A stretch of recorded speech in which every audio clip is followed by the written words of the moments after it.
झबरेड़ा में मुख्यमंत्री जी ने सारी घोषणाएं की, वो घोषणा पूरी हो रही। जाति जी का क्या, तब तो पैदा भी नहीं हुए थे। उससे पहले तो कभी ग्राम पंचायत के मेंबर भी नहीं थे जाति भाई। मुख्यमंत्री की घोषणा को मुख्यमंत्री खुद टैकल करते हैं, उसमें विधायक की जरूरत नहीं है, ना देशराज कर्णवाल की जरूरत, ना जाति राम जी की जरूरत है। भाई भगवानपुर की लीडरशिप में तो ममता राकेश जी का एक बड़ा नाम है। ममता राकेश जी की तो आप बात ही ना करें। आज ही मैं डिक्लेयर कर रहा हूं कि ममता राकेश जी अब वहां से विधायक बनेगी नहीं। कॉम्पिटिटर आपके लिए सबसे बड़ा कौन है भगवानपुर में? इस बार कोई नहीं है। क्यों पड़े हो अखिलेश जी चक्कर में? इस बार कोई नहीं है टक्कर में। मैं आपको राज्य मंत्री बोलूं वो ज्यादा आपके लिए अच्छा महसूस होगा, या आपको मैं पूर्व विधायक बोलूं? आप बातों में फंसा लेते हो अखिलेश जी। मैं सीधा बोला, आप नहीं, आप बातों में फंसा लेते हो। अभी भी गड़बड़ हो रहा है, मतलब गड़बड़ हो रहा है। कहीं अभी कोई कमी, कोई चूक है, अभी भी गड़बड़ हो रहा है, इसलिए तो जिम्मेदारी दी विभाग में। इसी वजह से आपको जो है राज्य मंत्री बना दिया गया, ताकि आप क्रॉस वेरीफाई करेंगे, चेक करेंगे कि अभी किस विभाग में कितनी गड़बड़ी हो रही है। मुझे पता है, आप मुझे घेरना शुरू कर दिया। आपके हिसाब से जीरो टॉलरेंस की सरकार है? बिल्कुल। आप ही की सरकार में अभी कुछ समय पहले समाज कल्याण की बात, समाज कल्याण विभाग तो ठीक है, मैं आपके सरकार की, आप सरकार की बात कर रहे हैं। नहीं, मैं सरकार की नहीं, मैं समाज कल्याण के लिए जीरो टॉलरेंस की सरकार है। अभी कुछ समय पहले आपको पता जिला पंचायत का चुनाव हुआ, जिला पंचायत में कितना घोटाला दिखा गया, कितनी वित्तीय अनियमितताएं देखी गई, पूरा आरटीआई के माध्यम से पूरा खुलासा हुआ।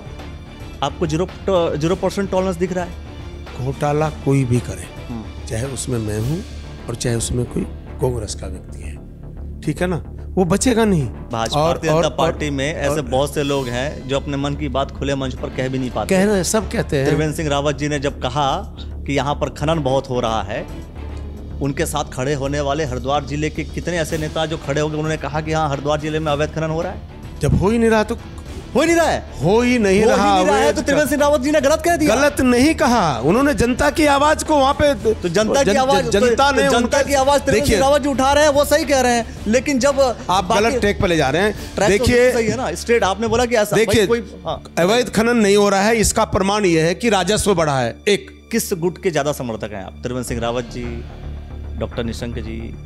नहीं, बताने का गुट है ना, बस एक ही गुट है, भारतीय जनता पार्टी। पंडित दीनदयाल उपाध्याय जी ने अंतिम छोर पर बैठे व्यक्ति को संहिता के अंतर्गत 80 करोड़ राशन, और ये राशन मैं उसकी दूसरी योजनाओं की बात बता रहा हूँ। आप भी दूर सवालों पे जा रहे हैं। समान नागरिक संहिता की बात कर रहा हूँ। आप मुझे बताइए समान नागरिक संहिता का मतलब क्या हुआ? मतलब क्या है उसका? नहीं कह रहा हूँ आपको, उसका जो मतलब है वो सीधा सीधा है, स्पष्ट है कि बाबा साहब अम्बेडकर इस देश में 2 कानून नहीं चाहते थे। धारा 370 हटा कर बाबा साहब अम्बेडकर जी का सपना साकार किया। तो देशराज कर्णवाल जी फिलहाल नहीं लड़ेंगे, ये फिक्स हो गया, क्योंकि अब वो राज्यमंत्री बन गए। देखिए या आपकी इच्छा नहीं है? ये तो आपकी इच्छा नहीं है? मेरी पार्टी, आपकी इच्छा है या नहीं है? आपकी इच्छा है कि नहीं? मेरी पार्टी ने मुझे जो दायित्व लड़ने की है कि नहीं है? देखिए हमारी पार्टी में यही है कि पहले मुझे उपाध्यक्ष बनाया, फिर हमारी भतीजी को ब्लॉक प्रमुख बनाया जी। सुनो, इसलिए क्योंकि मुझे मौका मिले काम करने का। भगवानपुर क्षेत्र में हम थोड़ा हमारा ग्राफ डाउन था, तो वहाँ पे हमने काम किया।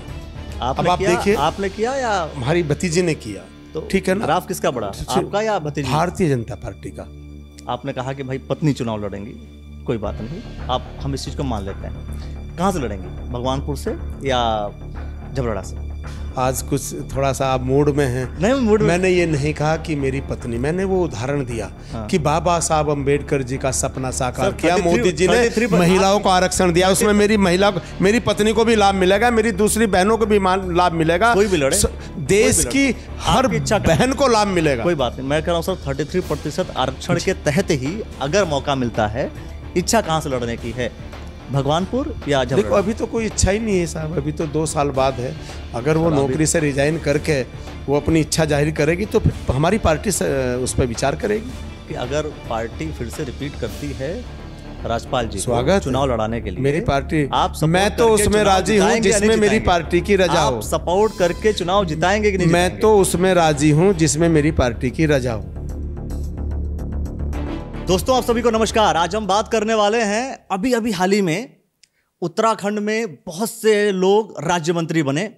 अब राज्य मंत्री बने, जिस विभाग के बने, सवाल ये खड़ा होता है कि क्या जिस विभाग के जो व्यक्ति राज्य मंत्री बने हैं उसका संचालन करेंगे कैसे? क्या उस विभाग के बारे में, उस डिपार्टमेंट के बारे में जानकारी कितनी है?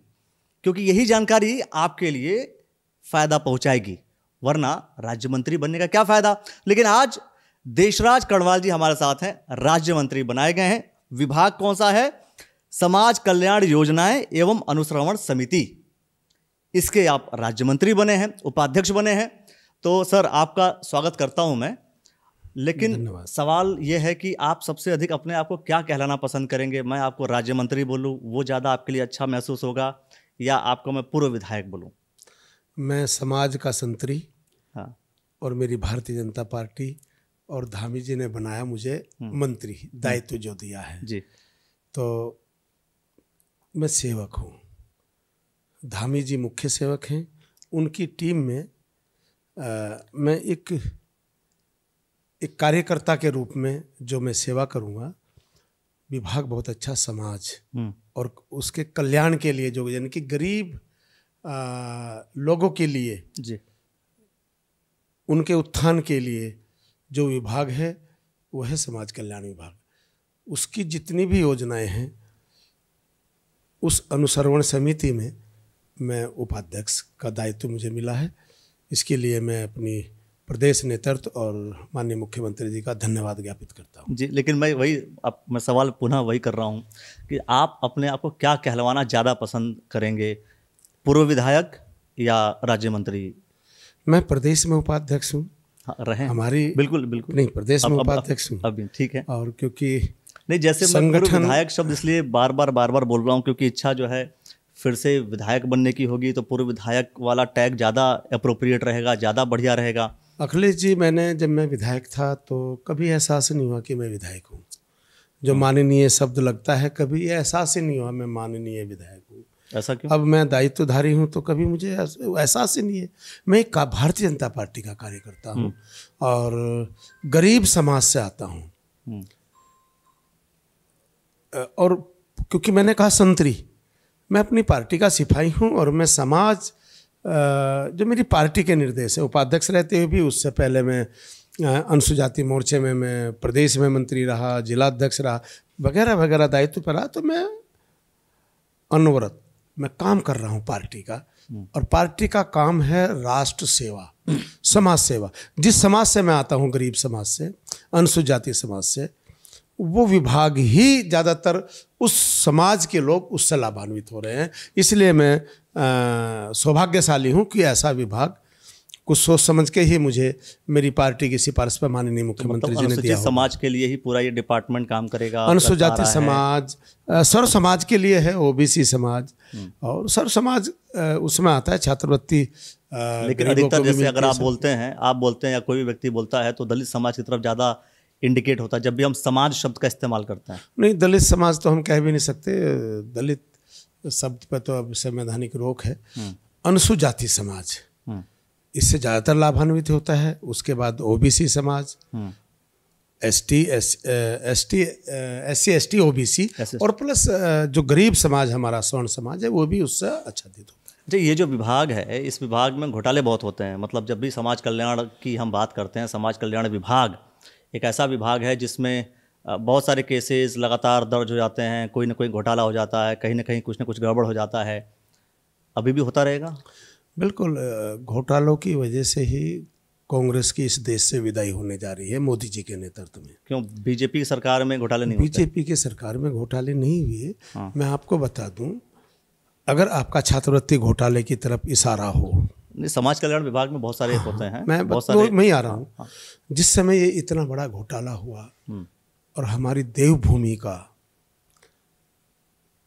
मतलब इतना बड़ा घोटाला, उस समय सरकार थी बहुजन समाज पार्टी के समर्थन से, कांग्रेस की सरकार थी जब ये इतना बड़ा घोटाला हुआ। बहुजन समाज पार्टी के कोटे से मिनिस्टर थे, समाज कल्याण मंत्री थे।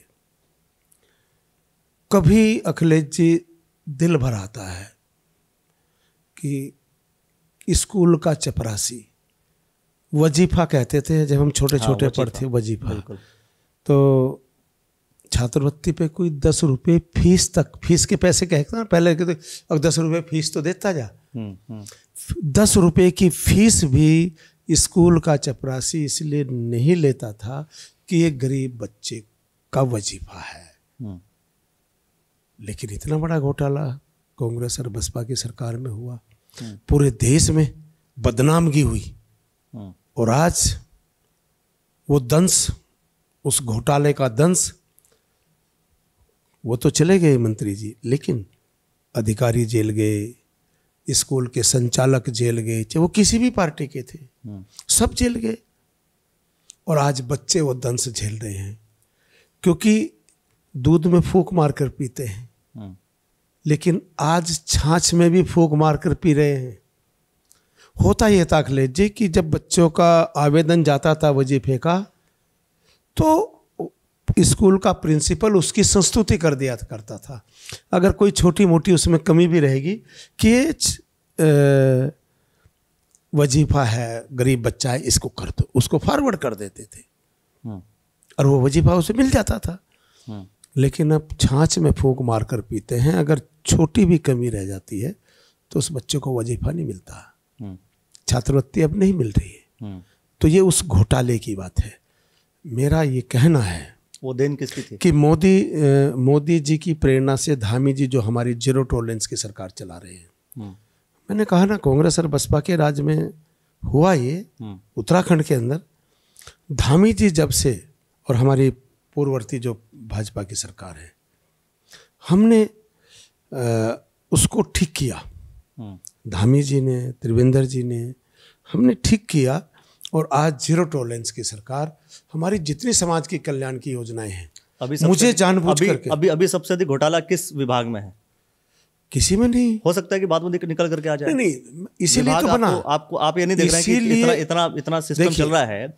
इस सिस्टम में सबसे अधिक घोटाला जो है या भ्रष्टाचार खासतौर पर किन किन विभागों में चल रहा है, आपने नोट नहीं किया? मैंने अखिलेश जी, मैं बताऊं आपको कि समाज कल्याण का दायित्व मुझे इसलिए दिया गया, अनुसरण का, जितनी भी समाज की योजनाएं हैं, कि मैंने विधायक रहते हुए काम करके दिखाया है कि धामी जी उन गरीब बच्चों को, उन गरीब लोगों को, उन पेंशन धारकों को जो अंतिम छोर पर बैठा है, जहां बाबा साहब भीमराव अंबेडकर और पंडित दीनदयाल उपाध्याय जी का सपना साकार हो, वो दायित्व मुझे दिया गया है।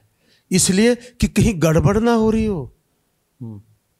मतलब गड़बड़ ना हो रही हो, इस वजह से आपको दायित्व दिया गया। आप क्रॉस कहीं देखो, सुनो, आप बातों में फंसा लेते हो अखिलेश जी। मैं सीधा बोला, आप क्रॉस नहीं, आप बातों में फंसा लेते हो। अभी भी गड़बड़ हो रहा है, मतलब गड़बड़ हो रहा है, कहीं अभी कोई कमी, कोई चूक है, अभी भी गड़बड़ हो रहा है, इसलिए तो जिम्मेदारी दी विभाग में। इसी वजह से आपको जो है राज्य मंत्री बना दिया गया, ताकि आप क्रॉस वेरीफाई करेंगे, चेक करेंगे कि अभी किस विभाग में कितनी गड़बड़ी हो रही है। मुझे पता है, आप मुझे घेरना शुरू कर दिया। मेरा कहना यह है, ये जीरो टॉलरेंस की सरकार है, इसीलिए मुझे जिम्मेदारी दी गई है कि ताकि अंतिम छोर पर बैठे व्यक्ति को लाभ मिल रहा है या नहीं। अगर नहीं मिल रहा है तो उसकी रिपोर्ट मैं सरकार को दूंगा, और सरकार उसका अनुसरण करके, उसकी जांच करके उसको अंतिम छोर तक व्यक्ति को वो लाभ पहुंचे। आपके हिसाब से जीरो टॉलरेंस की सरकार है? बिल्कुल। आप ही की सरकार में अभी कुछ समय पहले समाज कल्याण की बात, समाज कल्याण विभाग, तो ठीक है, मैं आपके सरकार की, आप सरकार की बात कर रहे हैं। नहीं, मैं सरकार की नहीं, मैं समाज कल्याण के लिए जीरो टॉलरेंस की सरकार है। अभी कुछ समय पहले आपको पता, जिला पंचायत का चुनाव हुआ। जिला पंचायत में कितना घोटाला दिखा गया, कितनी वित्तीय अनियमितताएं देखी गई, पूरा आरटीआई के माध्यम से पूरा खुलासा हुआ। आपको 0% टॉलरेंस दिख रहा है। मामला कोर्ट में विचाराधीन है। कितने विभागों में कितने लोगों ने कितने आरोप लगा चुके हैं, आपको 0% टॉलरेंस दिख रहा है? देखिए, आरोप सिद्ध होना और आरोप लगाने में अंतर है। हाँ, तो कांग्रेस जो देखिए, वो जांच का विषय है, जांच चल रही है, कोर्ट में मामला विचाराधीन है। अच्छा, आपकी पार्टी का कोई व्यक्ति गलत करे तो फिर वो जांच का विषय है। अभी तो आरोप लगा हुआ है, आरोप सिद्ध होगा, और जब कांग्रेस कर दे तो चिल्लाएंगे सड़कों पर बैठ करके। देखिए, मैं फिर कह रहा हूं आपको कि घोटाला कोई भी करे, चाहे उसमें मैं हूं और चाहे उसमें कोई कांग्रेस का व्यक्ति है, ठीक है ना, वो बचेगा नहीं। धामी जी की सरकार, मोदी जी की सरकार वो सबका साथ, सबका विकास, सबके प्रयास से आगे बढ़ रही है। वो एक इंडिविजुअल नहीं है, वो सबके प्रयास से आगे बढ़ रही है। वो सबके लिए एक है।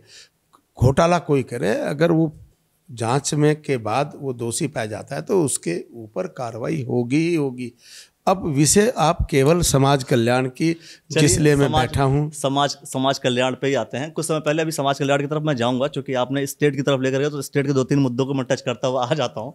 अभी कुछ समय पहले अभी धामी जी का एक पूरा स्टेटमेंट आया, खासतौर पर अवैध मदरसों को तोड़ने को लेकर के। इसमें आपके ही विधानसभा क्षेत्र के जो अभी वर्तमान विधायक हैं वीरेंद्र जाती जी, उनसे सवाल पूछा गया कि भाई इसके विषय में आप क्या कहेंगे, अवैध मदरसों को तोड़ा जा रहा है। तो उनका एक स्टेटमेंट आया कि जो मदरसों का योगदान है वो देश की आज़ादी में अहम भूमिका रही है, बहुत ही अहम भूमिका निभाई है। ये स्टेटमेंट काफ़ी लोगों ने सुना। आप इस स्टेटमेंट से कितने इत्तेफाक रखते हैं? हाँ, नहीं, उनके पक्ष में हैं, नहीं हैं, क्या बोलेंगे आप? देखो, वीरेंद्र जाती जी की सोच उनकी अपनी सोच है। आपकी सोच क्या है? कांग्रेस पार्टी ने जो किया वो आपके सामने है, पूरी जनता के सामने, इसलिए कांग्रेस पार्टी आज हाशिए पर है। जहाँ तक वीरेंद्र जी का ये सवाल उन्होंने बोला, हाँ, वो उनके अपने हिसाब से सही होगा, लेकिन अगर कहीं गड़बड़ हो रही है, छात्रवृत्ति घोटाला हुआ, नहीं, मैं तो आपके सामने है वीरेंद्र जाती जी। हाँ। और आज भी जो चीज वो मदरसों वाली बात आ रही है, नहीं, उसमें भी अगर कहीं खामियां है, स्कूल केवल कागजों में चल रहे हैं तो गलत है। अगर स्कूल कागजों में चल रहे हैं, मदरसे कागजों में चल रहे हैं, मेरे पास, मैं भगवानपुर की आप उदाहरण दे रहा हूँ, कुछ लोग मेरे पास है, आप इस बात से इत्तेफाक रखते हैं, नहीं रखते हैं? हाँ या ना? देखिए, शिक्षा शेरनी का दूध है कि नहीं है? शिक्षा शेरनी का दूध है। बाबा साहब अम्बेडकर जी ने कहा कि शिक्षा शेरनी का दूध है, जो पिएगा वो दहाड़ेगा। हाँ, ये बाबा साहब अम्बेडकर जी ने कहा। शिक्षा अगर अच्छी है, वीरेंद्र जाती जी दहाड़ रहे हैं। फिर मैं दहाड़ने की बात नहीं कर रहा हूँ, मैं शिक्षा की बात कर रहा हूँ, अच्छी शिक्षा की बात कर रहा हूँ आपको। हाँ। वीरेंद्र जाती जी का मैं वो नहीं हूँ कार्यकर्ता, मैं भारतीय जनता पार्टी जो संसार की सबसे बड़ी पार्टी है उसका कार्यकर्ता हूँ। पूर्व विधायक भी रह चुके हैं। हाँ, तो मैं पूर्व विधायक रह चुका हूँ, जब पूर्व विधायक, तभी और आज पार्टी में प्रदेश में उपाध्यक्ष हूँ। बात यह है कि अगला बाद में चुनाव भी होगा, वीरेंद्र जाती भी जी चुनाव लड़ सकते हैं, आप भी लड़ सकते हैं, कोई भी लड़ सकता है। मैं पूछ रहा हूँ कि जो उन्होंने स्टेटमेंट दिया है कि देश की आजादी में मदरसों का अहम योगदान रहा है, उनका स्टेटमेंट उनके लिए सही होगा। मैं जो कह रहा हूँ कि शिक्षा नहीं है, योगदान नहीं, शिक्षा जो है, नहीं है, शिक्षा अनिवार्य है। और बाबा साहब अम्बेडकर जी ने जो कहा कि शिक्षा शेरनी का दूध है, चाहे वो मदरसों में पढ़ाई जाती हो, चाहे वो स्कूल में पढ़ाई जाती हो, चाहे वो कहीं भी पढ़ाई जा रही हो, वो अच्छी बात है, लेकिन उसमें वो धरातल पर हो, कागजों में ना हो। अगर जो शिक्षा कागजों में चल रही है तो वो गलत है, उसका जाति जी को समर्थन नहीं करना चाहिए। उनसे पूछिए, आप उनसे ये सवाल पूछिए। क्या पूछना बता दीजिए। उनसे ये सवाल पूछिए, आप उनसे सवाल पूछिएगा कि ये जो बिना जो कागजों में ये मदरसे चल रहे हैं या कागजों में स्कूल चल रहे हैं, तो क्या वो ठीक है? नहीं, कांग्रेस पार्टी तो साफ कह रही है कि बीजेपी के पास कोई कुछ काम करने को है नहीं, इसलिए हिंदू मुसलमान के सारे मुद्दे उठा रही है बीजेपी। ये अखिलेश जी, आपके लिए ये मैं आपको बता दूं, कांग्रेस पार्टी के लिए, कांग्रेस पार्टी के पास इसके अलावा कहने को कुछ नहीं है। नहीं, बीजेपी अभी वक्फ बोर्ड का मुद्दा लेकर के आई ना। बीजेपी ने कहा कि वक्फ बोर्ड हम लेकर के आ रहे हैं, संशोधन कर रहे हैं और ये अमेंडमेंट कर दे रहे हैं और लेकर के जाइए, और पूरा अप्लाई हो गया। बीजेपी संसार की सबसे बड़ी पार्टी इसलिए बनी अखिलेश जी, क्योंकि बीजेपी की जो विचारधारा है वो राष्ट्रीय है। वो परिवार वाली विचारधारा नहीं है कि एक ही परिवार से वो देश को चलाना चाहते हो, चाह रहे हैं। वीरेंद्र जाती जी गांधी परिवार के थोड़ी हैं। मैं दूसरी बात देखिए, कांग्रेस पार्टी एक परिवार से चल रही है। हाँ। हमारी पार्टी जो है भारतीय जनता पार्टी, ये इसमें जो निर्णय होते हैं वो सामूहिक होते हैं, वहाँ निर्णय एक ही परिवार से आते हैं। वक्फ बोर्ड और दूसरी मैं बात बताऊँ आपको कि इस देश के अंदर जो हमारी पार्टी आज जी, जो भारत माँ परम वैभव की ओर जा रही है, तो इस डर की वजह से इस तरह की बातें, इस तरह की फिरकापरस्ती बातें मैं कहूंगा, या उन्माद कर दूं, वैचारिक उन्माद, वैचारिक भ्रांति, जैसे उन्माद कौन फैला रहा है? फैला कौन रहा है? मैं बता तो रहा हूं, बीजेपी फैला रही है, कांग्रेस फैला रही है। नहीं, वक्फ बोर्ड हम जो सही काम करते हैं, वक्फ बोर्ड संशोधन सही है गलत है? जिन लोगों के पास अथाह संपत्ति, जिन्होंने 1 रुपए के किराए पर अथाह संपत्ति जोड़ ली, अरबों खरबों रुपए की संपत्तियां जोड़ ली, क्या उनके पास रहनी चाहिए? क्या वह राष्ट्र की संपत्ति नहीं है? भारतीय जनता पार्टी, मोदी जी की सरकार, धामी जी की सरकार, वो इंटेंसली कुछ नहीं कर रही है। जो कहते हैं ना कि इंटेंसली कर रहे हैं, इंटेंसली कहां कर रहे हैं? इंटेंशन नहीं है ना, क्या इंटेंशन है? इंटेंशन यही ये है, राष्ट्र हित की सारी चीजें हैं जो हो रही हैं, और इसमें उन गरीब, अच्छा, उन गरीब मुस्लिम भाइयों का फायदा होगा। ट्रिपल तलाक का जो मुद्दा लेकर के आई थी बीजेपी, इसमें भी राष्ट्रहित के लिए काम किया गया था। देखिए अखिलेश जी, आप घुसा मत। बाबा साहब अम्बेडकर जी, हाँ, जिनका सपना साकार कर रही है भारतीय जनता पार्टी और मोदी जी की सरकार और धामी जी की सरकार, उत्तर प्रदेश के अंदर, उत्तराखंड के अंदर, और उत्तर प्रदेश के अंदर योगी जी की, ये बाबा साहब अम्बेडकर की सोच थी। ये सारी सोच बाबा साहब अम्बेडकर इस देश के अंदर, क्या कांग्रेस, अब आप उस पे कश्मीर पे आओगे कि धारा 370 हटा दी? आओगे ना, आओगे अब, वहीं आओगे आप, क्योंकि आपका समाज कल्याण के लिए आपने मुझे बुलाया, समाज कल्याण की योजनाओं के लिए मुझे बुलाया, और आप जो है ना, तो आप फिर वहां कहोगे ना कि धारा 370 पे आप आओगे। तो धारा 370, ये बाबा साहब अम्बेडकर जी धारा 370 के खिलाफ थे। अच्छा, मोदी जी ने हटा दी, तो बाबा साहब अम्बेडकर का सपना साकार किया। बाबा साहब, आप मुझे बताइए, बाबा साहब क्या आरक्षण को कितने वर्ष के लिए अप्लाई किया था उन्होंने? मैं बता तो रहा हूं, कितने वर्ष के लिए अप्लाई किया? मेरी बात सुन लीजिए। कितने वर्ष के लिए अप्लाई किया था? मेरी बात तो सुन लीजिए। कितने वर्ष के लिए अप्लाई किया था सर? मेरी बात तो सुन लीजिए। बाबा साहब भीमराव अम्बेडकर ने, मेरी पूरी बात हो जाने दी है आप, बिल्कुल कंप्लीट कीजिए। धामी जी ने, बाबा साहब अम्बेडकर, समान नागरिक संहिता इस देश के अंदर उनकी सोच थी। धामी जी ने बाबा साहब अम्बेडकर का सपना साकार कर दिया। तो क्या है? समान नागरिक, 3 तलाक, महिलाओं को सम्मान, नारी के मुक्तिदाता, संविधान के निर्माता, नारी को सम्मान देने का काम भारतीय जनता पार्टी कर रही है। मोदी जी, धामी जी, योगी जी, भारतीय जनता पार्टी की सरकारें कर रही है। समान नागरिक संहिता का मतलब क्या हुआ? एक समान कानून, बराबरी का हक महिलाओं को, महिलाओं को ताकत देने का काम, महिलाओं को 33% आरक्षण महिलाओं को देकर बाबा साहब अम्बेडकर का सपना साकार किया। महिलाओं को गुरु रविदास जी ने कहा, ऐसा चाहूं राज में जहां मिले सबन को अन्न, छोट बरसम बसे रविदास रहे प्रसन्न, 80 करोड़ लोगों को फ्री राशन देने का काम। पंडित दीनदयाल उपाध्याय जी ने अंतिम छोर पर बैठे व्यक्ति को, संहिता के अंतर्गत 80 करोड़ राशन, और ये राशन में उसकी दूसरी योजनाओं की बात बता रहा हूँ। आप भी दूर दूर सवालों पर जा रहे हैं। समान नागरिक संहिता की बात कर रहा हूँ। आप मुझे बताइए, समान नागरिक संहिता का मतलब क्या हुआ? मतलब क्या है उसका? मैं ये कह रहा हूं आपको, उसका जो मतलब है वो सीधा सीधा है, स्पष्ट है कि बाबा साहब अम्बेडकर इस देश में 2 कानून नहीं चाहते थे। धारा 370 हटाकर बाबा साहब अम्बेडकर जी का सपना साकार किया मोदी जी ने जी। धामी जी ने समान नागरिक संहिता ला करके, जहां गैर बराबरी, मतलब महिलाओं को अलग अधिकार, पुरुषों को अलग अधिकार, महिलाओं को संपत्ति में बराबर का अधिकार, तो ये बाबा साहब अम्बेडकर जी का जो ये सपना था, ये धामी जी ने शुरू किया है। अब मैं आपके चैनल के माध्यम से कहूँगा, आप अखिलेश जी सुनिए कि प्रदेश की, कल देवबंद के अंदर भी मेरा भाषण था, वहाँ भी मैंने यही कहा कि योगी जी भी पूरा करें। वहाँ पे राणा जी थे और मिनिस्टर थे अपने देवबंद के, ब्रजेश जी, और शर्मा जी थे राज्यसभा, पता नहीं विधानसभा के। तो ये जो बाबा साहब अम्बेडकर जी का सपना था, पंडित दीनदयाल उपाध्याय जी का सपना था, आज़ादी के मतवालों का सपना था, राष्ट्र हित में, वो सारे काम भारतीय जनता पार्टी कर रही है। और वो किसी कांग्रेस से या किसी समाजवादी पार्टी से या किसी परिवारवादी पार्टी से हम डरने के नहीं, हमारी सरकारें नहीं डरेंगी, वो करती रहेंगी। समान नागरिक संहिता ये कहता है कि सबके लिए समान नियम कानून बन गया, ठीक होगी बात।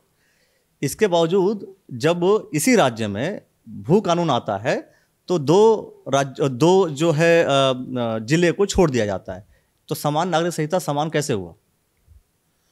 देखिए भू कानून जब नया कानून बन रहा है तो दो अलग अलग नियम बना दिए गए। आवश्यकता आविष्कार की जननी होती है। नहीं, आवश्यकता सब आवश्यकता जब आपको यह महसूस हो गई है, बाबा साहब भीमराव अम्बेडकर ने कह दिया था कि भाई समान नागरिक संहिता पूरे हिंदुस्तान में लागू होनी चाहिए, सबके लिए एक समान कानून लागू होना चाहिए। और जब समान कानून लागू करने की बात आई तो वहां पर भी दो कभी किसी जिले को छोड़ दिया जा रहा है, कभी किसी जिले को छोड़ दिया जा रहा है। आप गलत ट्रैक पे जा रहे हैं। स्ट्रेट बोल रहा हूं सर, बाबा बिल्कुल सीधी सी बात है। जब उन्होंने कह दिया कि भाई सबके लिए समान होना चाहिए, तो हम कह रहे हैं कि जब यहाँ पर आप सुनिए, मेरी बात जब यहाँ पर जो भू कानून की बात आई तो भू कानून में दो राज्य क्या बोलते हैं जिलों को क्यों छोड़ दिया गया? 2 जिले के एक व्यक्ति को बताइए आप कि एक व्यक्ति ने भू कानून की मांग की हो, एक व्यक्ति, सिंगल एक व्यक्ति का नाम लीजिए, और पहाड़ के जितने और 11 जिले हैं उनकी, जब से उत्तराखंड का उत्तरांचल से लेकर फिर उत्तराखंड नाम हुआ, उत्तराखंड के ठीक है गठन से और आज तक उनकी हमेशा डिमांड रही कि भू कानून बने, तो वो बना दिया गया क्योंकि हमारी डिमांड नहीं थी। यूसीसी एसटी वर्ग के लिए क्यों नहीं लागू है? देखिए, इसकी मैं बिल्कुल स्पष्ट कहता हूँ, इसकी मुझे ज़्यादा जानकारी नहीं है, तो आप ठीक हो गई बात। चलिए अब हम जो है समाज कल्याण विभाग जो आपको मिला हुआ है, इसमें कौन कौन से काम होंगे जो आप भविष्य में करेंगे?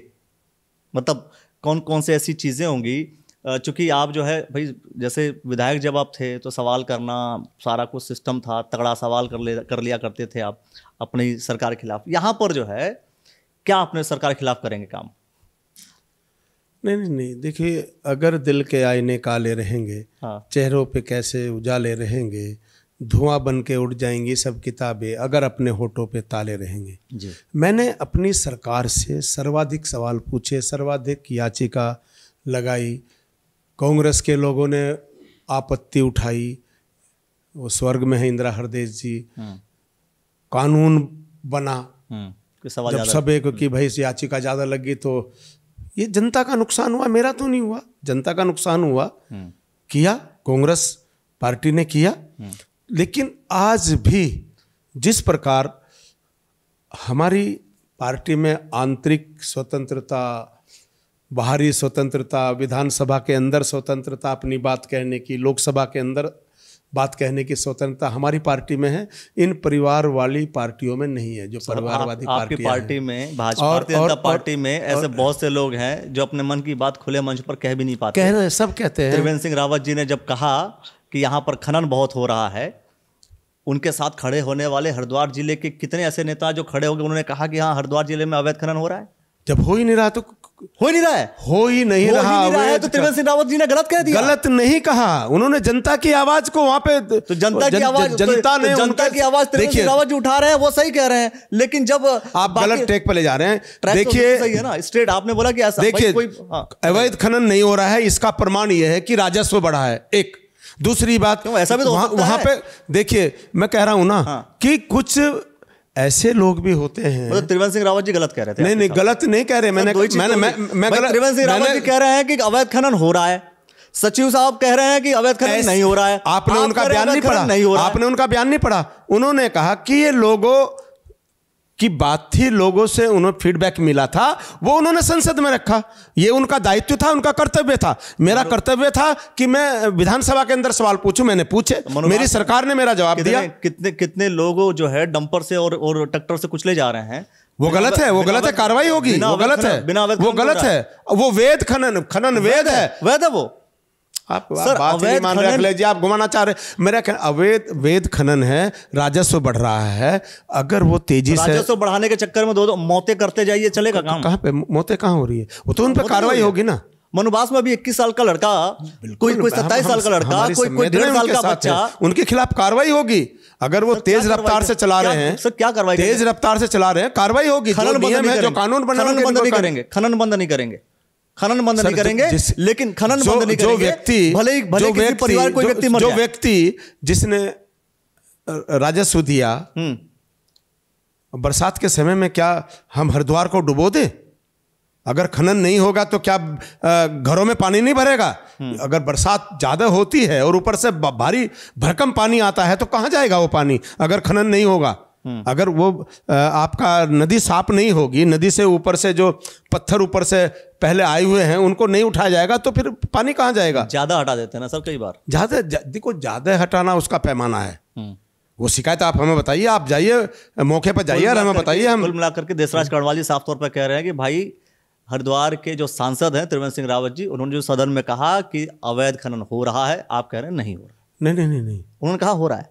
उन्होंने कहा, उन्होंने जनता की आवाज को वहां पे उठाया, जनता के विषय को वहां पर रखा, लेकिन विषय यह है कि जब रिपोर्ट निकल करके आई तो सबको लगा कि जो राजस्व बढ़ा है, राजस्व अखिलेश जी ये वेद खनन से बढ़ता है। जब टैक्स देते हैं लोग, हाँ। जब वो नंबर 1 में आता है तो सरकार के पास आता है, नंबर 2 पे जाता है तो वो लोगों की जेब में जाता है, तो लोगों की जेब में नहीं जा रहा, सरकार की जेब में पैसा आ रहा है, वेद खनन हो रहा है। जब आप किसी भी प्रोडक्ट की सप्लाई बढ़ा देंगे और वैध जो है कर लेंगे, वैध आपके पास आ रहा है, अवैध भी तो बढ़ रहा है साथ में, अवैध भी तो साथ में बढ़ सकता है। अब ऐसा थोड़ी है कि नहीं हमारे पास राजस्व ज्यादा इकट्ठा हो गया मतलब सारा जो है वैध ही हुआ होगा, जो अवैध बहुत सारे हो रहे हैं।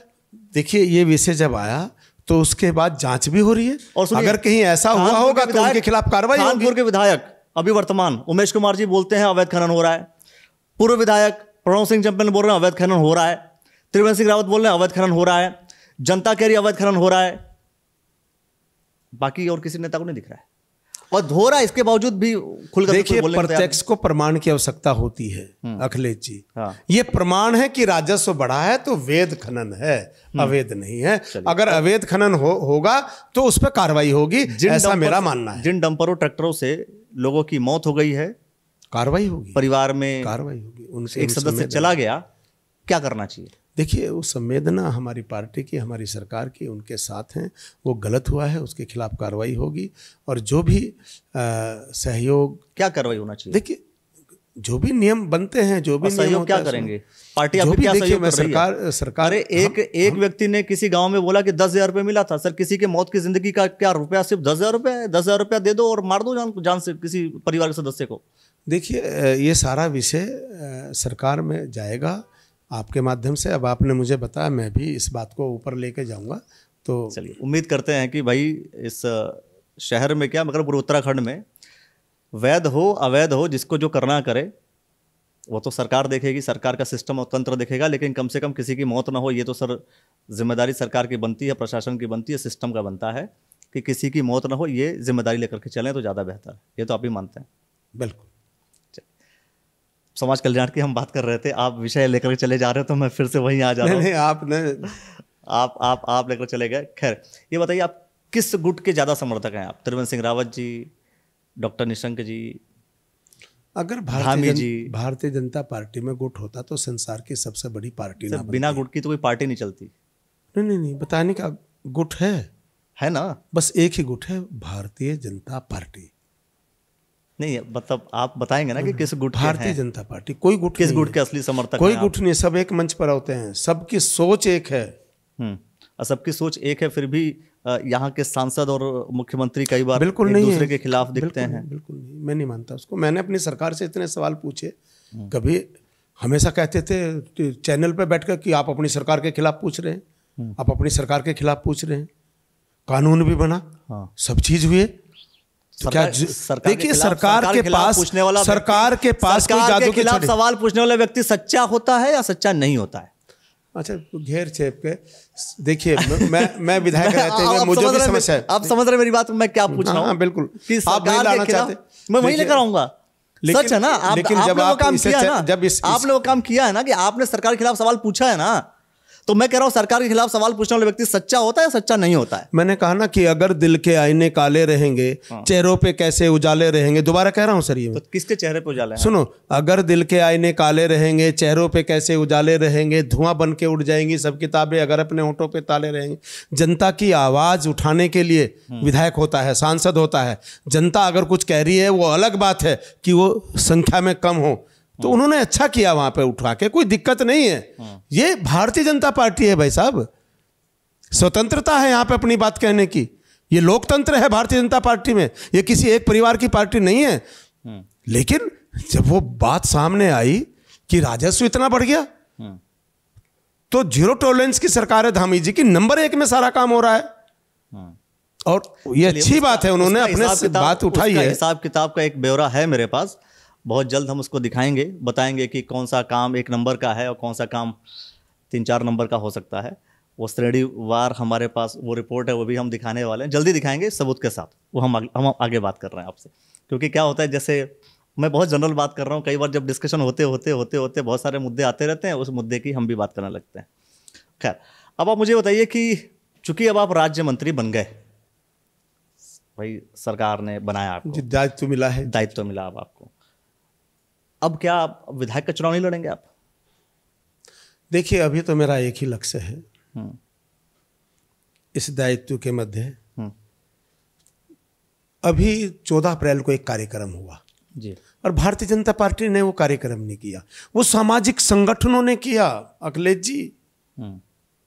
और 2014 में जब मोदी जी यहाँ आए थे तो मेरे दिल से एक आवाज निकली थी कि ये गरीब का लाल, ये नौकरानी का बेटा, ये चाय बेचने वाला, ये कमेरी माँ की कोख से पैदा हुआ, ये जरूर गरीब के लिए कुछ करेगा, ये जरूर बाबा साहब भीमराव अंबेडकर और पंडित दीनदयाल उपाध्याय जी के सपने साकार करेगा।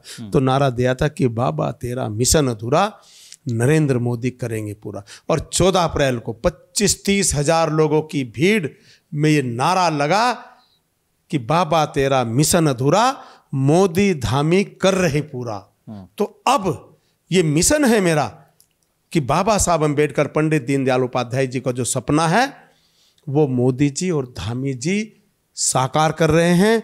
ये जो गरीब की कल्याण की योजनाएं हैं, जो बाबा साहब अंबेडकर जी के जो सपने थे, जैसे धारा 370 हटाई, उत्तराखंड के अंदर धामी जी समान नागरिक संहिता लेकर के आए जी, नारी के मुक्तिदाता, संविधान के निर्माता, महिला बिल लेकर के आए। अखिलेश जी, अब अगली बार हो सके मेरा नंबर ना आवे, मेरी पत्नी का नंबर आवे, मेरी इनडायरेक्टली लेकर के, मतलब तो ये बाबा साहब अंबेडकर, तो ये जो बाबा साहब अंबेडकर का सपना साकार किया, बीजेपी परिवारवाद करती है क्या? आपका नंबर, आप राज्य मंत्री बन गए, पूर्व विधायक भी रह गए, फिर आपकी पत्नी भी चुनाव लड़ेंगी? बिल्कुल, अभी तो आप परिवारवाद के खिलाफ हो रहे थे। बिल्कुल सही कहा। अपनी बात आ रही तो मेरी पत्नी भी चुनाव लड़ेगी। मेरी पत्नी नहीं, आपने बोला ना, मेरी पत्नी के साथ साथ महिला की बात मैं कर रहा हूं। आपने चलो वो शब्द मैं वापस लेता हूं, लेकिन मेरी पत्नी भी राजनीति में है, मतलब समाज सेवा में है। राजनीति में नहीं, समाज सेवा में है सर। नहीं, समाज सेवा में है। पार्टी का मतलब राजनीति है, पार्टियां राजनीति करती हैं। वो सामाजिक पार्टी में नहीं है, नहीं पार्टी में नहीं है, नहीं भाजपा में नहीं है। तो वो अब मेरी सुन लीजिए, तो भारतीय जनता पार्टी अब जो है महिलाओं को जो ये आरक्षण दिया मोदी जी ने, बाबा साहब अंबेडकर जी का जो सपना साकार किया, उसके लिए मैं अखिलेश जी आपको बता दूं कि आज अब जब चुनाव होगा, ये बिल जल्दी ही लागू होने वाला है पूर्णतः, तो 100 में से 33 महिला विधायक बनेगी, बिल्कुल 33 सांसद महिला बनेगी। तो उसमें अब हम तो थोड़ा सा ये समझ रहे हैं कि इस बार मैं अपने आप को दूर कर रहा हूं, लेकिन क्योंकि मेरी वाइफ भी, इसलिए मैंने अपनी वाइफ का नाम लिया, नहीं तो किसी और बहन का नंबर आएगा।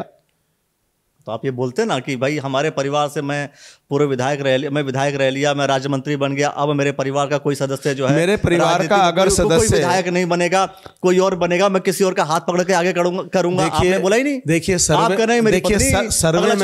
सर्वे में जब मेरा नाम नहीं आया, फिर मेरी वाइफ के नाम पे भी सर्वे हुआ होगा, फिर उसका भी नाम नहीं आया तो उसका भी कट गया, मतलब उसको भी टिकट नहीं मिला, मुझे भी मिला, भाई राजपाल जी को मिल गया। तो ये यहाँ पे तो सर्वे के आधार पे टिकट होता है, सर्वे पे। और मेरी पार्टी ये सर्वे के आधार पे होता है, साथ में पार्टीवाद के आधार पे भी तो होगा। पार्टीवाद का नारा भाई जिसके कार्यकर्ता को मिले, इसकी विचारधारा के आप खिलाफ हैं, अभी तो थोड़ी देर पहले आप खुद बोल रहे थे, हमने वीरेंद्र जाति जी की बात की, आप चले गए परिवारवाद पे। तो परिवारवाद जब मैं लेकर आ रहा हूं, आप करें परिवारवाद की बात नहीं करूंगा। नहीं, मैं वीरेंद्र जाति जी की बात उनके परिवार से नहीं कर रहा था, मैं कांग्रेस परिवार सर, तो मैं बीजेपी की तो बात कर रहा हूं, मैं बीजेपी की तो बात कर रहा हूं ना कि भाई बीजेपी भी तो परिवारवाद ही करेगी अगर आपके परिवार किसी सदस्य चुनाव लड़ाती है। नहीं, अगर मान लीजिए मैं चुनाव, मैं राजनीति में हूं सर, मैं भी लड़ूंगा, मेरी पत्नी भी लड़ेगी, मेरा बच्चा भी लड़ेगा, मेरे पिता भी लड़ेंगे। मेरी पत्नी 2 बार जिला पंचायत की सदस्य रही जी, 2 बार एमएलए का चुनाव लड़ा। तो मेरी पत्नी जनप्रतिनिधि रही है, मेरी पत्नी ने चुनाव लड़े हैं, अब सरकारी सेवा में है, और अगर सरकारी सेवा से निवृत्त होकर वो अप्लाई करती है तो इसमें किसी को बुराई नहीं होनी चाहिए, क्योंकि वो केवल ये नहीं कि वो तो देशराज कर्णवाल जी फिलहाल नहीं लड़ेंगे, ये फिक्स हो गया, क्योंकि अब वो राज्यमंत्री बन गए। देखिए ये या, तो मेरी, या आपकी इच्छा नहीं है, ये तो आपकी इच्छा नहीं है, मेरी पार्टी, आपकी इच्छा है या नहीं है, आपकी इच्छा है कि नहीं, मेरी पार्टी ने आपकी इच्छा मुझे जो विधानसभा दायित्व चुनाव लड़ने की देगी, है कि नहीं है? देखिए हमारी पार्टी में यही है कि पहले मुझे उपाध्यक्ष बनाया, फिर हमारी भतीजी को ब्लॉक प्रमुख बनाया। जी सुनो ठीक है ना जी, क्योंकि इसलिए क्योंकि मैं मुझे मौका मिले काम करने का। भगवानपुर क्षेत्र में हम थोड़ा हमारा ग्राफ डाउन था, तो वहाँ पे हमने काम किया।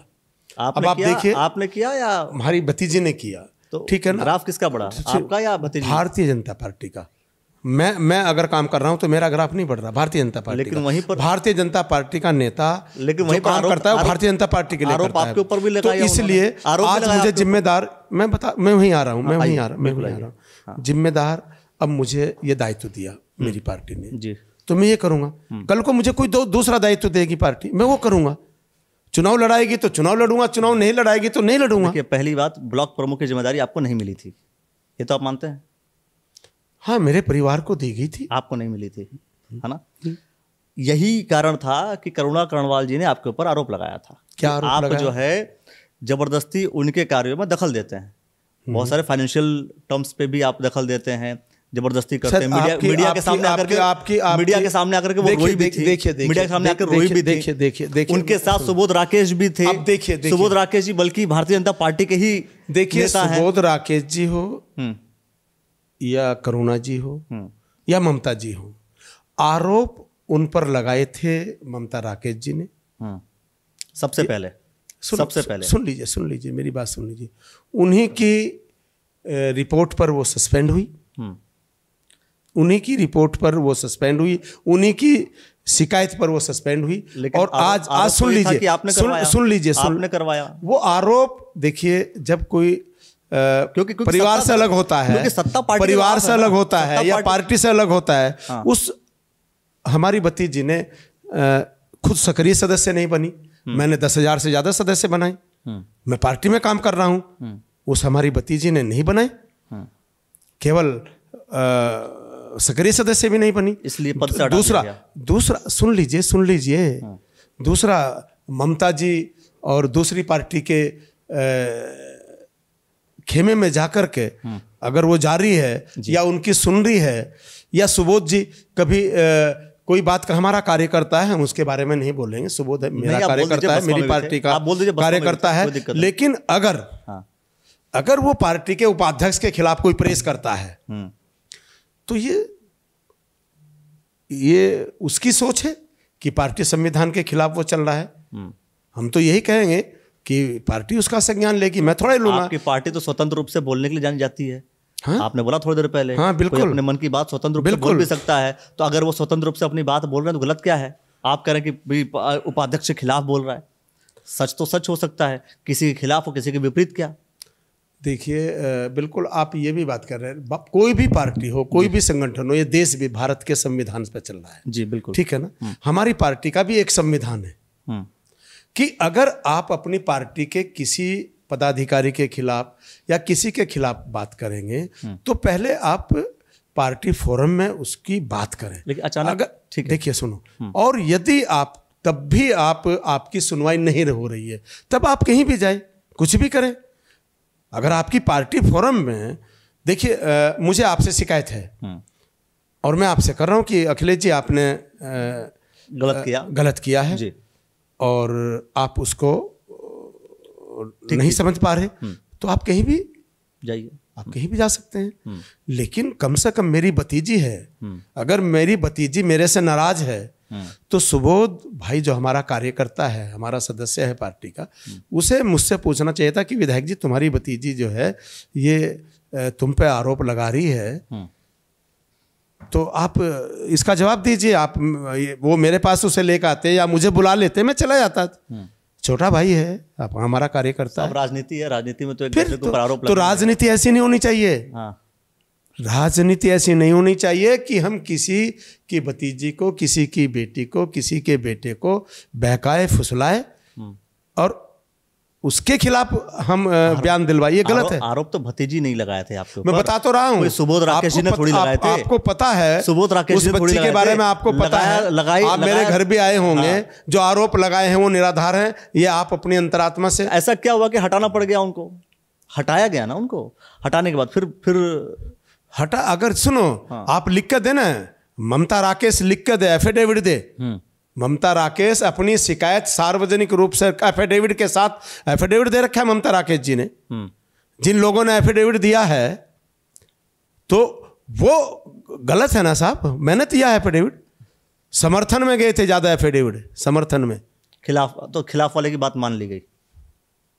खिलाफ वाले की बात देखिए, आपको नहीं लगता कितना टाइम लग गया खिलाफ वाले की बात और सुनो, शिकायत और उसी वक्त आपकी पार्टी सुनती है, शिकायत उसी वक्त केवल करुणा करने वाले की शिकायत नहीं थी, मेरी भी शिकायत थी, मेरी भी शिकायत थी। उसी वक्त आपकी सरकार सुनती है, उसी वक्त आपकी सरकार सुनती है, पदमुक्त करती है करुणा जी को। उस वक्त कब? जब आपके खिलाफ वो प्रेस कर लेती हैं। उसके पहले अगर ममता राकेश जी ने आरोप लगाए भी थे, देखिए कहीं भी थी, फिर भी कुछ नहीं हुआ था। देखिए आप अखिलेश जी, आपको ज्यादा जानकारी उसके बारे में नहीं है। आप अगर वो पत्रावली पढ़ेंगे तो आपको लगेगा कि दूध का दूध, पानी का पानी। मैंने अभी कहा था कि दोषी कोई भी हो बख्शा नहीं जाएगा, चाहे वो बीजेपी का हो, चाहे वो कांग्रेस का हो, चाहे वो सपा का हो, चाहे वो बसपा का हो, नहीं बख्शा जाएगा। और छात्रवृत्ति घोटाले में आपने देखा है, कोई भी बख्शा नहीं गया। चलिए ठीक है, थोड़ा सा हम चलते हैं भगवानपुर। आप गए तो भगवानपुर की बात कर लेता हूं मैं। भगवानपुर में अब चुनाव जो लड़ने वाली बात है, आपने कहा कि भाई पत्नी चुनाव लड़ेंगी, कोई बात नहीं, हम इस चीज़ को मान लेते हैं। कहाँ से लड़ेंगी, भगवानपुर से या झबरड़ा से? आपके सवाल ना, देखो आप सबके सामने अगर ये डायरेक्ट जा रहा है तो ये ठीक सवाल। आप आज कुछ थोड़ा सा आप मूड में हैं। नहीं, मूड में मैंने ये नहीं कहा कि मेरी पत्नी, मैंने वो उदाहरण दिया कि बाबा साहब अंबेडकर जी का सपना साकार किया, मोदी जी ने महिलाओं को आरक्षण दिया, उसमें मेरी पत्नी को भी लाभ मिलेगा, मेरी दूसरी बहनों को भी लाभ मिलेगा, कोई भी लड़े, देश की हर बहन को लाभ मिलेगा। कोई बात नहीं, मैं कह रहा हूँ सर 33% आरक्षण के तहत ही अगर मौका मिलता है, इच्छा कहाँ से लड़ने की है, भगवानपुर या झबरड़ा? देखो अभी तो कोई इच्छा ही नहीं है साहब, अभी तो 2 साल बाद है। अगर वो नौकरी से रिजाइन करके वो अपनी इच्छा जाहिर करेगी तो फिर हमारी पार्टी उस पर विचार करेगी। उससे कोई अच्छा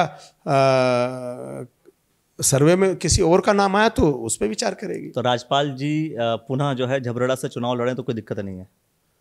राजपाल जी पहले भी दिक्कत नहीं थी, अभी दिक्कत नहीं है, वो तो सब हमारा कांग्रेस से लड़ रहे थे, अभी लास्ट टाइम उन्होंने बीजेपी से लड़ा। हम कह रहे हैं पुनः 27 में भी अगर वो बीजेपी से चुनाव लड़े तो कोई दिक्कत नहीं है। देखिए हमारी पार्टी के पास इतने प्रत्याशी हैं कि दूसरी जो पार्टियां हैं उनके पास केवल एक प्रत्याशी है। हमारे पास देखिए झबरेड़ा से अगर लें तो हरिदास जी के लड़के 3 बार विधायक रहे, उनका बेटा बहुजन समाज पार्टी का प्रदेश अध्यक्ष रहा। भागमल जी ब्लॉक प्रमुख रहे, चुनाव लड़े 2 बार, भले ही हारे हों, लेकिन उनका बेटा जिला पंचायत का सदस्य है, वो खुद प्रमुख रहे, वो लड़का भी प्रमुख रहा। ठीक है। और राजपाल जी 3-4 बार चुनाव लड़ चुके हैं, अनुभव है पूरा। और मैं भी हूँ कहीं ना कहीं, अगर पार्टी मुझे कहेगी तो मैं भी लड़ सकता हूँ, पार्टी के कहने पे। वैजयंती माला जी भी हैं, लड़ सकते हैं बिल्कुल। तो और जिला पंचायत के सदस्य भी हैं कई हमारे। मतलब 15-20 प्रत्याशी सैकड़ों की संख्या में हमारे हरिद्वार में दलित नेता हैं। सवाल यह है कि अगर पार्टी फिर से रिपीट करती है राजपाल जी स्वागत चुनाव लड़ाने के लिए, मेरी पार्टी, आप मैं तो उसमें राजी हूं जिसमें मेरी पार्टी की रजा हो। आप सपोर्ट करके चुनाव जिताएंगे कि नहीं? मैं तो उसमें राजी हूं जिसमें मेरी पार्टी की रजा हो। मतलब पार्टी ने टिकट जिसको दे दिया उसके साथ हो जाएंगे। और भगवानपुर से सुबोध राकेश जी? भगवानपुर से देखिए मैं आपको बता दूं, इस बार देखिए छात्रवृत्ति घोटाला अब तक किसी को पता नहीं था वहाँ अनुसूचित समाज के लोगों को, लेकिन किसने किया वो सबको पता चल जाएगा। हमारी पार्टी लगी है, हम लोग लगेंगे वहाँ पे। किसने किया है? मंत्री कौन था? नाम खिलवाना चाहते हैं क्या आप? हाँ, खोल दीजिए ना। नहीं तो आप बताओ ना कौन था बसपा की और कांग्रेस की सरकार में। आप नाम खोल के बताइए। असल में वो स्वर्ग में है। आज हम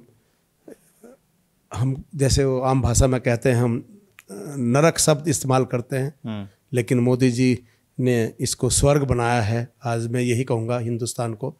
तो आज ये सुरेंद्र राकेश जी के ज़माने में वो इतना बड़ा घोटाला हुआ, ठीक है ना। प्रमोशन में आरक्षण, सुरेंद्र राकेश जी कैबिनेट में थे, बहुजन समाज पार्टी धुरी थे वो उस सरकार की।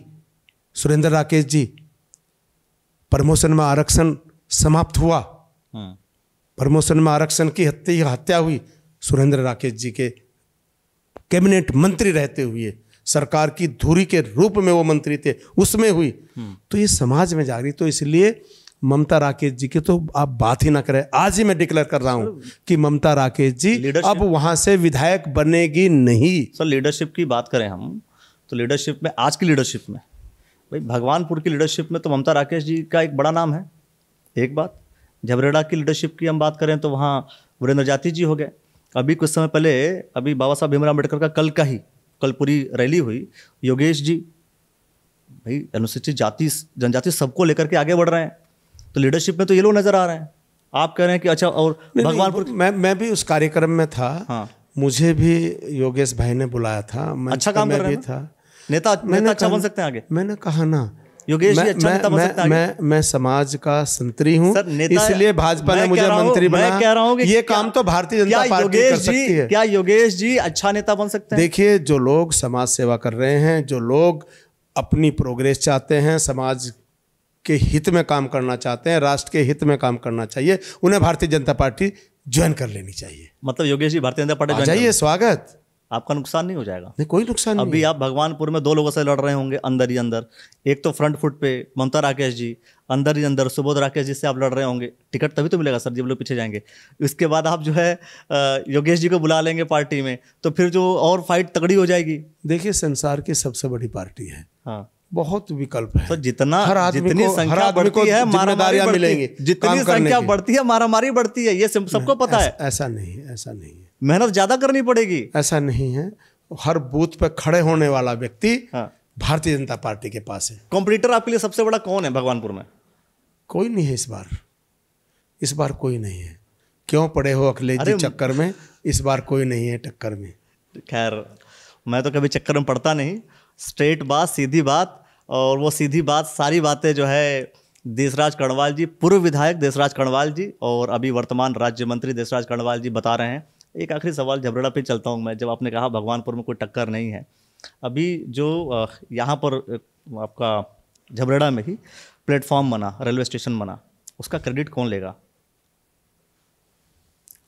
अखिलेश जी, मैंने पहले भी कहा था आपको कि बेगानी शादी में अब्दुल्ला दीवाना।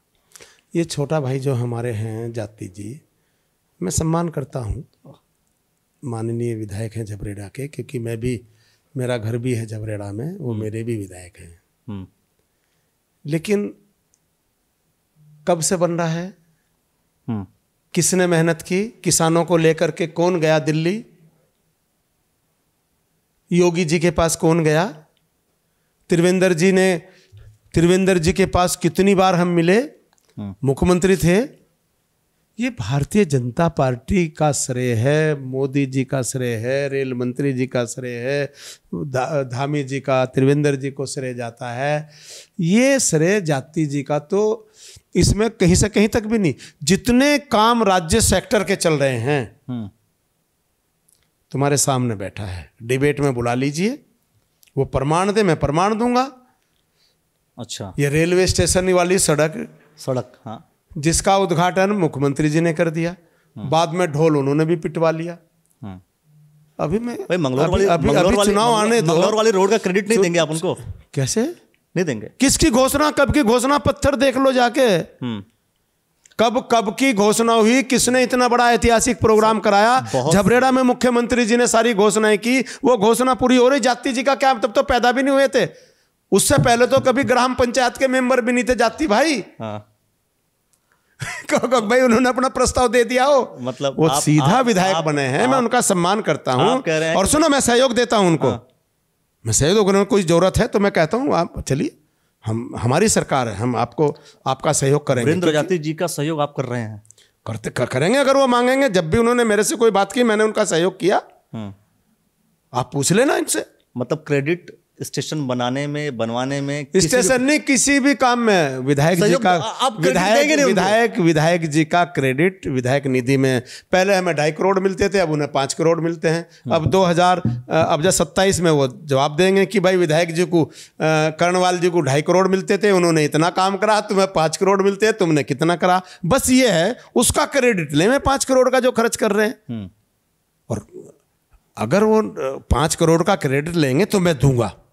अच्छा बताइए कि उन्होंने जिस तरह ममता जी ने जो वहाँ पे ममता जी ने जो प्रॉपर्टी डीलरों की सड़कें बना दी, बस जाति भाई से मैं निवेदन करूंगा क्योंकि 2027 तो वो इस तरह की काम ना करे, वो ठीक काम करे। हाँ, ठीक काम करें, ठीक काम करें। बेगानी शादी में अब्दुल्ला दीवाना, अब्दुल्ला हो गए वो। हाँ, अब्दुल्ला दीवाना ये मुहावरा है। हाँ, काम मेरे प्रस्ताव पर मुख्यमंत्री घोषणा में विधायक का क्या है? मुख्यमंत्री की घोषणा को मुख्यमंत्री खुद टैकल करते हैं, उसमें विधायक की जरूरत नहीं है, ना देशराज कर्णवाल की जरूरत, ना जातिराम जी की जरूरत है। लेकिन वो विधायक जब जो मुख्यमंत्री घोषणा होगी उसकी हर महीने मीटिंग, उसका हर महीने अनुसरण खुद मुख्यमंत्री करते हैं। जब आप विधायक थे तब तो वो मंगलोर वाली सड़क बनी नहीं थी। अरे भाई साहब क्यों क्या बात कह रहे हो? वो मैं चौड़ीकरण कराना चाह रहा था। ये जाति भाई को बताना पड़ेगा कि जब चौड़ीकरण हो रही थी थोड़ा समय और लग जाता और 6 महीने बाद वो हो जाती। बहुत सी ऐसी सड़कें, वो पैसा हमने स्वीकृत कराया। कांग्रेस के शासन में बहुत सी ऐसी सड़कें, बहुत से ऐसे पुल जब बनने शुरू होते हैं और शासन सरकार उस पार्टी का खत्म हो जाता है, जिस पार्टी की सरकार आती है फीता वही काटता है। देखिए आज भी सुनो, फीता तो मुख्यमंत्री जी काटेंगे। देखिए ये प्रोटोकॉल है। ये तो बीजेपी बहुत काट रही है। अच्छा मान लीजिए अगर रुड़की में नेहरू स्टेडियम में एक बढ़िया से स्टेडियम बने और राज्य सरकार ने पैसे दिए, ठीक, क्रेडिट इसका प्रदीप बत्रा जी को मिलेगा कि नहीं मिलेगा? फिर देखिए मिलेगा कि नहीं मिलेगा? आप मुझे, हम आपके लॉजिक के तहत ही सवाल कर रहे हैं। बिल्कुल सही कह रहे हैं, मिलेगा। कैसे मिलेगा? अगर उनका प्रस्ताव और उनका वो है, अगर विधायक जी के प्रस्ताव पर मुख्यमंत्री जी ने और नरेंद्र मोदी जी ने कोई काम किया है तो वो प्रस्तावक हैं। अगर देशराज कर्णवाल प्रस्तावक था, वो तब प्रस्तावक देशराज कर्णवाल था और वो काम हो रहा है क्योंकि वो मुख्यमंत्री की घोषणा है, तो उसे क्रेडिट अगर मिलेगा तो देशराज कर्णवाल को मिलेगा, नहीं तो मुख्यमंत्री जी को जाता है पूरा क्रेडिट। और वीरेंद्र जाति जी का कोई क्रेडिट भैया है नहीं, ऐसा देशराज कर्णवाल जी कह रहे हैं। बिल्कुल, डिबेट करा लीजिए उनके भाई के पास बैठ के मेरी। चल, छोटा भाई वीरेंद्र जाति जी छोटे भाई हैं और छोटे भाई को इतने प्यार से आप समझा। बिल्कुल, मैं कहता हूं उनको, अगर कहीं उन्हें कोई बात है, कोई उनका नया प्रस्ताव है, मुझे दीजिए, मैं मुख्यमंत्री जी जाके घोषणा कराऊंगा, खुद नहीं करा सकते, काम कराऊंगा। विधायक वो नहीं करा सकते, वो नहीं करा सकते। मतलब कुल मिला के भारतीय अगर उनको ऐसा लगता है, उनको ऐसा लगता है कि कहीं मुझे आवश्यकता है, मेरी आवश्यकता है, क्यों भगवानपुर में हम करा नहीं रहे? नाम तो ममता का ही होना है, भगवानपुर में हम काम कराने के लिए। क्रेडिट आपको मिलना नहीं है। क्यों नहीं मिल रहा क्रेडिट? क्रेडिट आपको सबको पता है। क्रेडिट आपको कैसे मिलेगा? भगवानपुर में आप काम कराएंगे, क्रेडिट आपको मिलेगा। मुख्यमंत्री की घोषणा का क्रेडिट मुख्यमंत्री जी को मिलेगा, भारतीय जनता पार्टी को मिलेगा। वो क्रेडिट मुख्यमंत्री जी को मुख्यमंत्री जी की घोषणा का मिलेगा। आप जियो देख लीजिए, जियो पढ़ लीजिए। लेकिन जिस क्षेत्र में काम कराएंगे, जनता अगर उस विधानसभा में उस विधायक से खुश हो जाएगी, जनता अगर उस विधायक से खुश हो जाएगी कि जी आपके शासन में तो बहुत बढ़िया काम हुआ, फिर तो वोट जनता उसी को देगी, आपका तो नुकसान हो जाएगा। शासन में जिसका शासन है, आप ठीक कह रहे हैं, शासन होता है, लेकिन साथ में आम आदमी तो ये देखता है ना जी हमारा विधायक ये है और हमारे विधायक के रहते हुए ये काम हो गया। अब भगवानपुर के अंदर या झबरेला के अंदर इतनी बड़ी फौज हमारी कार्यकर्ताओं की हो गई है।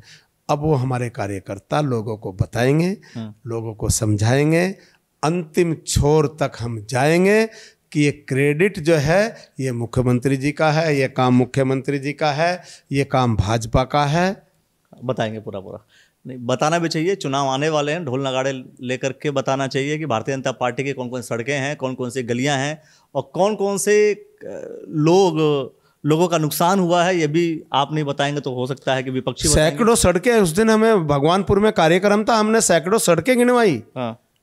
जिसमें ममता मैडम जो है अपनी बता रही थी जा जाके कि ये मुख्यमंत्री जी की सड़क है, हमने गिनाई, हमने गिनाई। अब बजाएंगे ढोल, मंच पे भी बजाएंगे, घर में भी जाके बजाएंगे, गली में भी बजाएंगे, कुछ में बजाएंगे कि मुख्यमंत्री जी, धामी जी, जिसने काम किया, जिसने काम किया। चलिए, नाम उसी का होना चाहिए भैया, जिसने काम किया है। जिसने काम नहीं किया, जो जबरदस्ती नाम कर रहा है, उसका नाम तो बदनाम हो जाएगा। खैर, जो भी होगा हम बाद में सारी बातें करते रहेंगे। और खुले मंच से देशराज कर्णवाल जी ने वीरेंद्र जाती जी का स्वागत करते हुए कहा कि आइए, इसी प्लेटफॉर्म पर आइए, यहीं बैठ करके खुल करके डिबेट कीजिए और बताइए कि आपने अपनी योजना, आपकी जो निधि मिली आपको, उस निधि का कितना उपयोग किया। उसके लिए हम उनको धन्यवाद देंगे अगर वो आकर बताते हैं तो। वाकई कहते हैं कि मैंने अपनी निधि का सदुपयोग किया और ये किया, तो हम धन्यवाद देंगे।